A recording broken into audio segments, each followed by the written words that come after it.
Ladies and gentlemen, what's going on? My name is the Nanu, the man with the biggest and the most blackest privilege on YouTube. And with this commentary video here, we're going to be talking about Luke Cage, Season 2. And I watched it over the weekend. I didn't watch it when it came out last Friday, basically because I forgot about it. I thought it was coming out on like the 27th, 28th, but when Saturday came around, I seen other people uploading reactions and commentaries and reviews and stuff, so I was like, oh shit, Luke Cage is out. So I binge watched it all Saturday afternoon, Saturday morning. I didn't get finished until like 5 o'clock this morning on Sunday, and honestly it was a huge step up from season 1. Season 1, with most of the Netflix shows, I can say, not all of them. Jessica Jones was the longest season 1, where I think to me that kind of carried all the way through. But with Luke Cage season 1, it definitely fell off. Like about halfway in, maybe a little bit after that,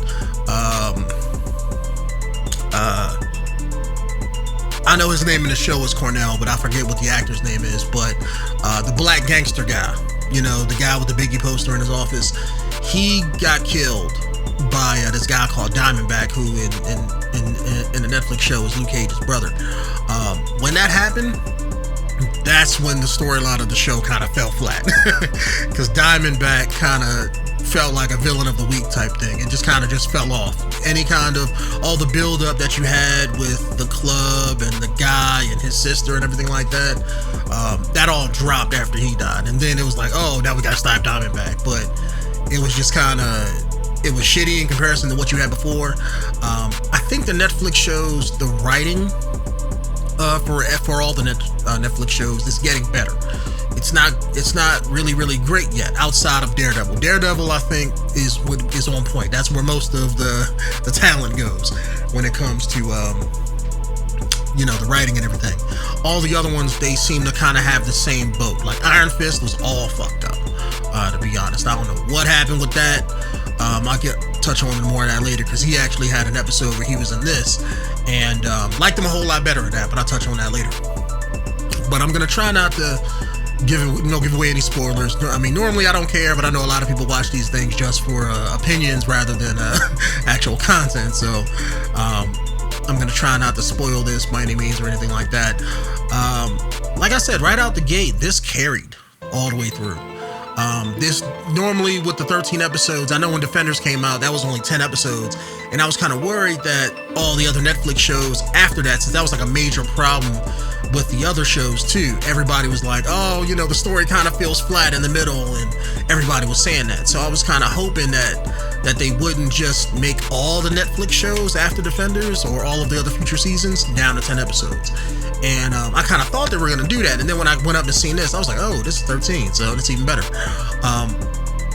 But like I said before, and I keep getting sidetracked, but it carried all the way through. I felt fully engaged all the way through. They had one episode where something happened and they kind of holed up in one of Danny Rand's buildings, and that kind of felt like it was filler, but it almost didn't feel like it, because the whole episode is in that building. They don't really do anything else outside of, oh, here are these guys looking for him, and them in this building just talking.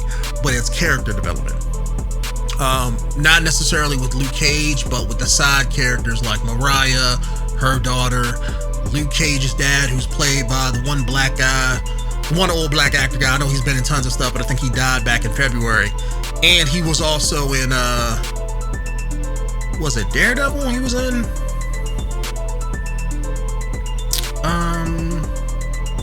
Because if I'm not mistaken, he was in I think it was Daredevil, yeah, because the one where Karen Page is in. I know she left from his law offices and worked with this newspaper. And if I remember right, the black guy was also somebody else who worked for this newspaper too, unless I'm thinking of somebody else. But I think he was in both that and this. It's two separate people. But it wouldn't be the first time. I know the actress who plays Mariah in this also was in Civil War as a whole other character, but it's in the same universe, so it is what it is.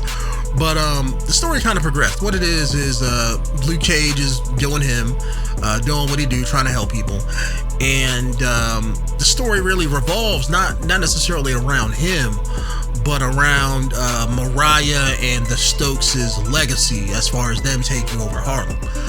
Because you got Bushmaster and the Jamaicans, who were, let's say, 40 some years ago, they were pushed out and killed, and now Bushmaster is coming back trying to take over Harlem because he feels as though it's rightfully his. And I love what they did with the character. I don't know who Bushmaster is in the comic books. If I remember right, he was like a low-level dude in the comic book, so I'm assuming they completely changed him all up. But I like what they did with the whole his side and the Jamaican side of the story, because I was expecting just like, oh look, another black gang, but they went all in with that Jamaican talk. like half of the time I'm watching it, right, and the storyline cuts to the Jamaicans, and it's like they talk, and it's like, okay, I gotta listen to it, but I gotta listen to it slowly, because I mean, I don't know nobody from the Caribbean like that, so it's hard trying to pick out what they saying at times. They needed subtitles for that part, for specific parts, but outside of that, I mean, you can understand what they're saying. It's just you might have to take it back a few times, but they went into their whole side of things and they didn't let up. Like, they went full on Jamaican. Like, you had Luke Cage had Pop's barbershop, the Mariah people, and the Stokes, they had that same club that was in season 1, and then you had the Jamaican spot, and they had like this Jamaican restaurant and everything. And the story was really about basically Bushmaster and the Jamaicans versus the Stokes and Shades, the guy from part 1. And Luke Cage was kind of just like in the middle. Him and Misty were kind of like in the middle, where they both wanted to stop all the killing, and they wanted to stop the whole gang war, but they were kind of stuck in the middle of it. Bushmaster never really had a beef with Luke Cage. He kind of felt like Harlem kind of worshipped him, so he didn't like that, because he felt like they should worship him or him and his gang, because they're supposed to be running Harlem. So that's the one spot in the trailer where he just uppercutted Luke Cage. He just found him on the street through this mobile app that somebody set up for Luke Cage, and people spot him out. So that's how they they make it like an ongoing running joke throughout the thing, where it's like anytime a bad guy wants to find Luke Cage, they just check this phone app, because people tag him with their phones and things like that. But but outside, it was really good. They kind of take the story and carry it. Like I said, Bushmaster and his storyline, he's like, oh, I'm this super psychotic bad guy, but as you get towards the end of the show, they tell a little bit more of his backstory and his family's backstory and why he's doing all of this stuff, and it's kind of relatable. The Stokes, damn near, they did some shady stuff to him. I don't want to get into what, because like I said, I'm not trying to spoil anything. But they did a whole lot of shady stuff to him, and he wants to do all the shady stuff back now, in the modern day. So that did carry it. You had a couple dry spots in the story as far as character wise. Something they didn't kind of wrap up was Luke was with Claire at the beginning of this, and in like the second episode, Luke is having like anger issues and dealing with some stuff, and he does something he regrets and scares Claire, and she just dips off. I figured they would kind of wrap that up at the end, like have her come back, or have her meet up with him, or have him meet up with her later on at the end to kind of have that conversation and have her be like, look, I don't want to be with you no more type thing. But they didn't do that. They kind of just left it hanging. I'm assuming they're going to jump more into that in season 3. Mariah's storyline, I don't like her and Shades at all. I mean, I can understand why they're there in the show. You have to have an antagonist. I'm not a fan of their characters or their storylines. I mean, I was more into Bushmaster just wiping them out. If this season was more about Bushmaster versus Luke Cage, I'd be all the happier. But she got a lot of screen time. And even though I'm not a fan of the actress, I'm not a fan of her character storyline. Only because I can see all the stuff coming. Like, it's like they don't hide the fact that she's a bitch. And then when it shows her trying to be nice to her daughter, who is also in this, they kind of, it's like, you know she gonna turn on her, and at the end, guess what? She turns on her. So that's predictable from a mile away. But I can understand why that's there. You have to have character development. I mean, if this was just a show about Luke Cage fighting, Bushmaster, I mean, it'd be like 2 episodes or 2 or 3 episodes. So, I mean, you have to fill it with something.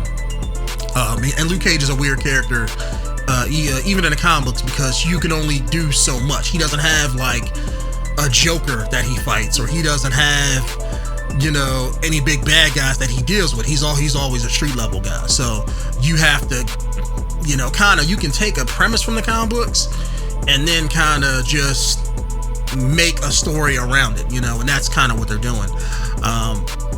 Like I said, it's not bad. I mean, some people probably like Mariah and her side of things, but it's just not me. YouTube, it's definitely not me. I'll tell you what I did like though. They had an episode, like I said before, where Iron Fist is in this. He teams up with him, and I don't know what happened after Defenders, but I felt, because I watched Iron Fist, unlike most people. I've seen Iron Fist all the way through. His season 1 was some garbage, utter trash. I'm expecting high flying kicks, martial arts quotes, him decked out in that green and yellow. That's what I want. I want to see comic book Iron Fist in this shit, right? And you can see where it's like, okay, they're getting there. This is like him. It's weird because in the comics, Iron Fist, when he came back from Kunlun, he was Iron Fist. He was in costume. He was doing everything he does, right? But in this, it's like he came back, but he was like, he didn't finish his training, so like he can only do the Iron Fist on one hand. He's way too aggressive when it comes to his character, telling everybody, oh, I'm the immortal Iron Fist, just giving away his secret identity. But in season 2 of Luke Cage, he was a whole lot better. Even in Defenders, I like him in Defenders, but it was like, okay, I can still see how this is the same guy from his series, right? In this, it's almost like it's completely different. Like, it's the same actor, but how he carried himself, his banter with Luke Cage, and they even make a mention of it in the show where Luke is like, oh, look, you changed, and he was like, yeah, I mellowed out a bit, and he's giving quotes and stuff, kind of like how he does in the comic books, where it's like Luke Cage will say something, he'd be like, man, you need to do this, it's about your chi, it's about this, and Luke be like, what? But they play off of each other with that, and it's like, I mean, I want to get that Luke Cage and Iron Fist Netflix show. That's what I want at the end of the day, because that episode had to be like my favorite one. That one and the latter episodes, with Bushmaster in it. Well, they all had Bushmaster in it, but what I'm saying is, the completion of his story, like the last 2 or 3 episodes of his story and what was going on with that, because they played that very good too. But him conversing with Danny Rand and them teaming up and doing all that stuff, that's what I want. That was damn good in this. You can see where it's like they're dropping it, they're hitting it, right? Danny had on like a yellow, like he had on this guy who's in this, the guy, I think the guy who sold videotapes in season 1, he's like Luke Cage's, what do you call it? Marketer, I guess you could say, where he sells videotapes, t-shirts and stuff, Luke Cage paraphernalia. And he had a shirt that had like Luke Cage written on the back of it or something, but it was like a green shirt, a yellow writing on the back. So it's like, he gave that to Danny Rand when they was out beating some people up, and it's like you can see where it's like, okay, they're hinting at that green costume that Iron Fist normally wears. So I'm guessing he's gonna probably get that at the end of his season 2, because I was kind of surprised when they announced that Iron Fist was gonna get his season 2, because after everybody damn near hated season 1.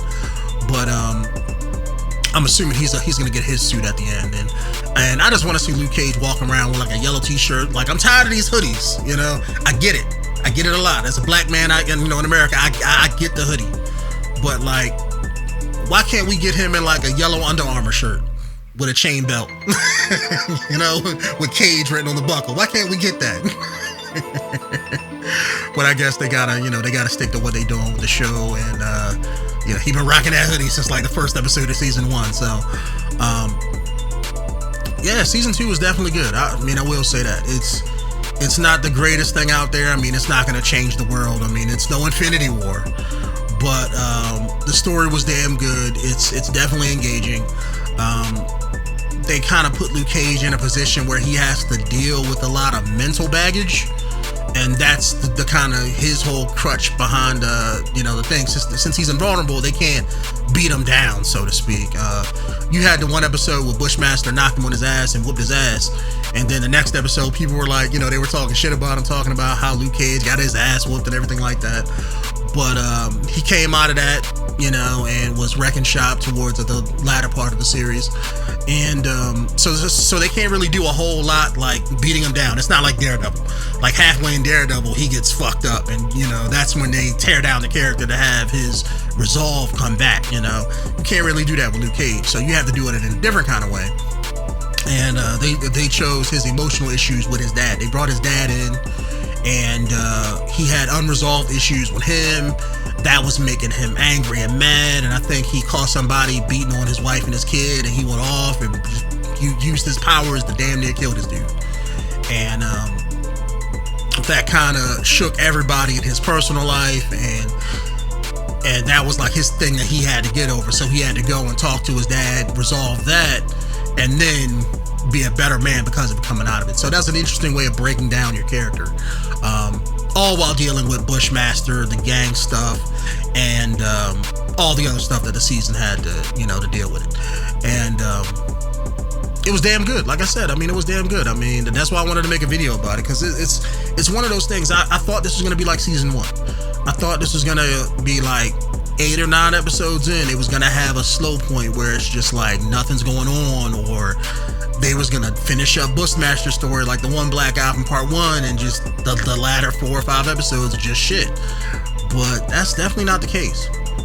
Like I said, you had an episode in the middle, maybe episode and a half, where they're running away from Bushmaster's crew. That kind of felt like it dragged on a little bit, but that's only because they didn't have another bad guy in the show. Like you really only have, if you want to call Bushmaster a bad guy, you have Bushmaster and then Mariah. But since they're both in the show throughout, it's not like you get one bad guy and then once that's done you get another one and then picks up the pace. It's not the case. So it feels like all one storyline since they're all tied together. But like I said, that episode and a half where it feels kind of slow, you had a lot of character development. That showed a lot on Mariah's end, her daughters, Luke Cage's dad, like I said before. So it didn't progress. It wasn't like direct storytelling, but you had to have that in there. You know what I'm saying? Because you had everything else behind it, and it just makes it makes sense to have that. You have to have those character-driven moments in there. So, but as you guys can tell, love Luke Cage.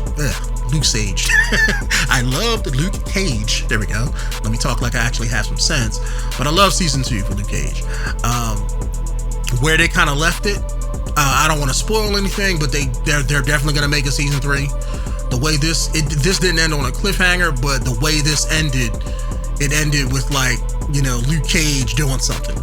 And that's going to definitely feed into season 3 and how people see him in Harlem. And I'm guessing they're going to do something with that in season 3, and that's going to be the big crutch of season 3 once they get to it. I don't know if it's going to be on Netflix though, because I think Disney started their own streaming service. I don't know if it actually kicked off yet, but I'm assuming once they do that, all of the Marvel stuff that you see on Netflix is going to move over to that. I thought they were going to do like season 1 and 2 of Netflix stuff on Netflix, and then once season 3 come around for a lot of the shows, that's when they're gonna move them over. So they may even do that later on. But if Iron Fist for season 2 got put on Netflix as well, then they may just decide to keep the shows they have now on Netflix, and then may do future ones or other characters. If they ever make a Moon Knight, Netflix show, maybe they might put that on Disney's one, So it all depends, because everybody goes to Netflix for these shows and everything. So I'm assuming they want to keep that base there, that viewer base and everything. So, but who knows? My name is the Nanu, aka the man with the most biggest and the most blackest privilege on YouTube, and I will see you guys in the next one. Peace out.